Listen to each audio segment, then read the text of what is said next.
Well, ladies and gentlemen, it would seem as if our great President Joe Biden has one final plan with which to screw over America. You see, just the other day, Joe Biden put forth an idea that would effectively be handing the cartels a $57 billion yearly business. And no, I'm not kidding. Take a look. With less than 2 weeks to go in the Biden administration, a regulatory review proposes that nicotine levels in cigarettes be mandated and lowered. The plan is getting accolades from anti-tobacco advocates, while others are interpreting it as essentially a ban on cigarettes that would exacerbate the black market on American streets. Now, I'm not a smoker or a nicotine user. Caffeine is enough for me personally, and I never thought that I would be in a position to defend cigarettes in a weird way. But yeah, what happens if cigarettes are banned? I'll tell you what, the cartels pick up immediately where Joe Biden leaves off. And why can we say that with 100% confidence? Well, we can look at what happened during alcohol prohibition days when the mafia stepped in, or better yet, we can look at what's going on right now in our country with the cartels flooding the country with drugs on a daily basis. And given the cartels already seem to be pretty effective at smuggling things into the country, let's hope that changes soon, by the way, would it really be much more difficult for them to get some cigarettes across the border? I don't really think so. But okay, just how big is the cigarette industry and just how disruptive would Biden's ban on cigarettes really be? According to a recent National Health Interview survey, 11.6% of American adults use cigarettes.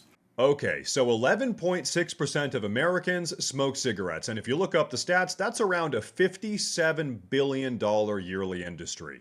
So if Biden tells 11% of Americans that they can't have cigarettes anymore, which are highly addictive by the way, do you think all of those people are just going to stop smoking overnight? Or do you think the cartels would immediately step in to create a cigarette black market? Yeah, this whole idea just seems completely incompetent, but you know what, to be fair, let's hear both sides of the argument. FDA Commissioner Califf said back in 2022, quote, lowering nicotine levels to minimally addictive or non-addictive levels would decrease the likelihood that future generations of young people become addicted to cigarettes and help more currently addicted smokers quit.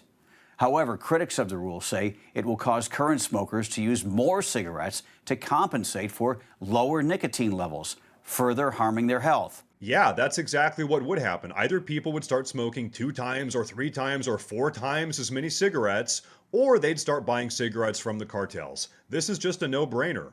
And you know what else is a no-brainer? Subscribing to this channel if you enjoy the videos. It really does help a lot. But anyway, you know, I'm sure if this were to happen, some people would swap over to vaping in order to get their nicotine fix, which Biden isn't looking to regulate, by the way, so it's easy to tell that this is actually much less about nicotine and much more about cigarettes. But without a doubt, there would be a lot of cigarette smokers that would turn to cartel-operated black markets. Without a doubt, if 11.6% of American adults smoke cigarettes right now, that's about 29 million people. Hey, that's a pretty big market, and personally, I think it would be best if we kept those people as far away from the cartel as possible. And you know what? Yeah, ideally no one would smoke cigarettes. Wouldn't that be great? But guess what? We live in reality and we have to approach reality with realistic expectations and realistic solutions, and this just isn't one of them. Now, here's what I wonder. Do we have any expert opinions weighing in on this? You know, people that have spent their entire lives researching stuff like this? The former assistant director of the Bureau of Alcohol, Tobacco, Firearms, and Explosives, Rich Marianos, told Fox News a nicotine ban would be a gift to organized crime, such as cartels. He said, quote, it's going to keep America smoking, and it's going to make the streets more violent, end quote. Other critics estimate the black market for cigarettes would be worth tens of billions of dollars. Well, there you have it. The experts at the ATF agree with us. This plan is idiotic. But now here's the thing. As I see it, there are really 3 big issues at play here, and so far we've actually only talked about one. You see, while it is 100% true that cartels would step in to fill the void, creating a black market for cigarettes, it's actually much worse than that. That's not even the worst part. Every year in the United States of America, there are around 75,000 unintentional fentanyl overdoses, and as you might have heard, we right now have a big issue with fentanyl. And so here's the thing. Many of those overdoses are a result of people taking some other drug, some other substance that they didn't even realize was laced with fentanyl. Meaning that many of these people that end up overdosing didn't even have an idea that they were taking fentanyl in the first place. And so it's the cartels that are putting fentanyl into everything else in order to make people addicted and to drive up business. So you tell me, if there's a massive cartel operated cigarette black market, do you think the cartels will be putting fentanyl into people's cigarettes? The answer is absolutely yes.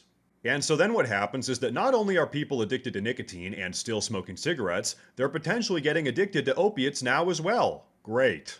But now here's the massive third issue. And by the way, as someone that doesn't smoke cigarettes, this is more of a principled issue rather than a personal issue. As bad as cigarettes are, I don't think Joe Biden has any right to effectively ban them less than 2 weeks before leaving office. If something like this is to happen, this is something that should be left up to the American people. Because we're supposed to be a democratic republic after all, remember that?